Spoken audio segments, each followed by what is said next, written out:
Hola, ¿cómo están? Nuevamente bienvenidos a clase virtual. Vamos a continuar con nuestro tema. Espero que ustedes estén cumpliendo con la cuarentena, ¿ya? Hoy vamos a trabajar lo que es historia. El tema que vamos a trabajar es situación económica, social y vida cotidiana, inicios de la República. Vamos a iniciar a hablar sobre nuestro país, Perú. Vamos a cómo era la situación económica en aquellos tiempos. Fuentes. ¿Cuáles son las fuentes que tenía? Lo principal fuente de ingreso de la supervivencia en esos tiempos era la agricultura y la minería. No contaban con los medios, por ejemplo, no contaban con los medios de poder exportar para que tuvieran un ingreso adecuado para esos tiempos. Tuvo un impulso con la llegada de los ingleses y norteamericanos. Apoyó bastante cuando llegaron, por ejemplo, que dicen los ingleses, con el objetivo de abrir otros tipos de comercios. Se abrieron puertos y obligaban a pagar impuestos con el fin de mejorar la economía. Con el ingreso de los ingleses y norteamericanos, incluso a los españoles, se les cobraba un impuesto, como actualmente sigue permaneciendo el impuesto por cuando ingresan algún tipo de mercancías comerciales de fuera del país, como nosotros exportamos actualmente electrodomésticos. Entonces, en ese tiempo era igual, tanto para la exportación y tanto para la importación. Pero nuestro objetivo era exportar con el objetivo de mejorar la economía de nuestro estado. ¿Cuáles más dentro de ellos estaban? La minería tuvo casi paralizada. Estuvo por la misma la coyuntura de la situación. La minería no tenía buenos ingresos. Entonces estaba paralizado porque se les cobraba la mano de obra en excesivos porque también se les estaba cobrando impuestos elevados y no podían pagarse. Las haciendas abandonadas. Anteriormente se mantenía en nuestro país, tenían grandes haciendas y para trabajar las haciendas se necesita mano de obra. Y como la mano de obra costaba muy elevado, entonces ellos preferían no pagar y dejarlos así. Y por eso ha ido al abandono, por eso dice haciendas abandonadas. El comercio limeño tuvo competencia Buenos Aires. El comercio limeño es cierto que tenía su propio comercio interno como capital, pero también tenía los puertos abiertos, ingresaban y sus comercios de Buenos Aires era pues más bajo que lo que nosotros, el Estado ofrecía. Entonces eso era como una competencia para el Estado. La inestabilidad política y la administración implicó salir de la crisis. Es cierto que la estabilidad no era de que si actualmente como tenemos establecido, en ese tiempo era inestable, de muchas cosas, de que se decía una cosa, digamos, hoy día, a esta semana y a la otra semana ya no. Entonces, la forma de administrar todo el Estado, tanto la economía de lo que producía la agricultura y la minería, no estaban bien administradas. Siempre había privilegios a ciertos grupos de la política. Entonces, eso es lo que impedía surgir del crisis económico para el Estado. Aumento de deudas internas y externas. Nos hemos prestado de otros muchos países que es cierto, hasta ahora creo que seguimos pagando en montos mínimos a otros países, al igual que el internas. Internas significa que a las monarquías no se podía sostener, tampoco poder sostener a los militares, porque ellos estaban parte de la guerra y no se podía sostener. ¿Con qué dinero se puede mantener? Entonces por eso estaba bajo, por eso nos hemos endeudado tanto internos y externos.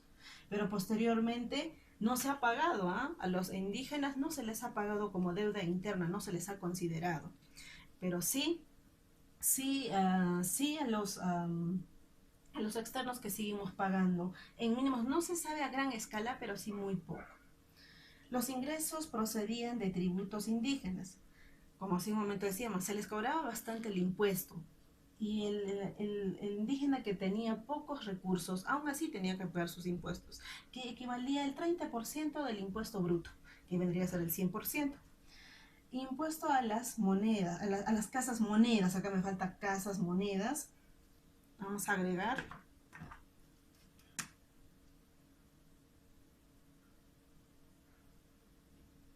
casas de monedas. También se les cobraba. ¿Cuánto era? El 36%. Y tributos de casta, que también parte de la monarquía son los que se les cobraba, de la española, pues, ¿no es cierto? Y entre otros se recobraba los impuestos. ¿Para qué? Para seguir manteniendo a los militares y de la monarquía que estaban, pues, necesitaban que ser mantenidos y ellos solo vivían a los impuestos de los indígenas. ¿Ya? Continuamos con las reformas principales económicas. La forma de cambio, ¿cómo ha ido sucediendo posteriormente? En 1824, Bolivia reconoce como base económico nacional a grandes comerciantes y sobre todo los mineros y propietarios de tierras agropecuarias. En ese tiempo, como veía a nuestros vecinos, era que de una u otra manera ellos sacaron provecho para poder tener supuestamente ayudar a un ingreso y mantener la estabilidad económica del Perú con el objetivo de beneficiarse también ellos. Entonces, ¿qué hizo esto? Bolivia comienza a decir, yo quiero a los mineríos y a los propietarios de las grandes tierras que se le llama las haciendas, que actualmente en algunos departamentos aún existen haciendas, pero no son producidos, no hay producción agrícola. Pero en este caso, por ejemplo, al lado de frontera de Puno, había tierras, haciendas muy extensas que ofreció, yo te compro el terreno de 1000 hectáreas y el valor real, digamos que era unos 10.000 soles, ellos ofrecían 2.000. Entonces, la tercera parte del valor real son los que ofrecían, no ayudaban. A eso se le llamó la reforma agraria, que siempre querían el presidente Velasco, a ver si papá, mamá, alguna parte se acuerda. La reforma agraria ahí, en ese tiempo, no era pues tan beneficioso a todas las personas porque se les estaba quitando terrenos, tanto a los indígenas que no tenían nada de qué comer y peor se les ajustaba.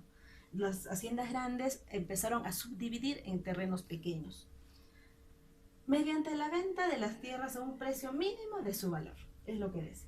El comercio continuó al igual con el virreinato de 1839. Subieron los puestos del Perú. Se abrieron los puertos de Perú a todos los barcos mercantes. En ese tiempo también empezaron a abrir los puertos para que entren todos los comerciantes que vendían de todos los países, ¿verdad? Entonces, ¿qué hacían? Con el objetivo de mejorar la crisis. Pero también ahí se les cobraba impuestos, se les obligaba hasta incluyendo a los españoles y también hacerles recordar que a los españoles de nuestra propia independencia, que podíamos hacer eso. Se inició la penetración económica inglesa. En ahí, por ejemplo, entró su forma de manera de comercio y es lo que ha ido continuando para que pueda surgir de la crisis económica.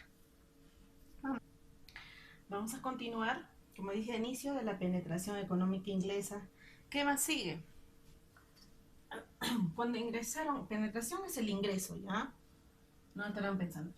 Surgen en Lima y las principales prósperas casas comerciales inglesas, compradores de materia prima.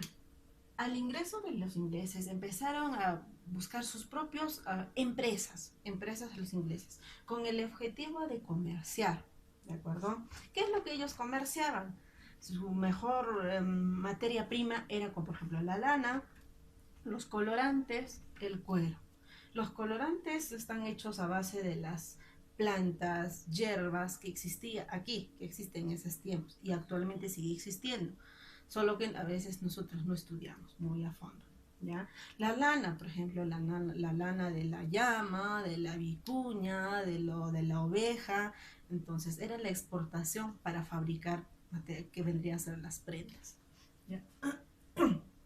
Entre otros cueros hacían correas, zapatos, entre otras cosas que actualmente también seguimos usando.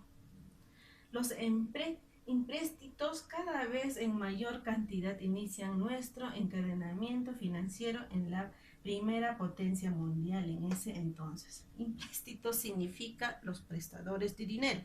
Actualmente nosotros decimos pagaret o vales. Entonces, ellos prestaban una forma de pago, un documento que te daban para que posteriormente tú le pudieras pagar.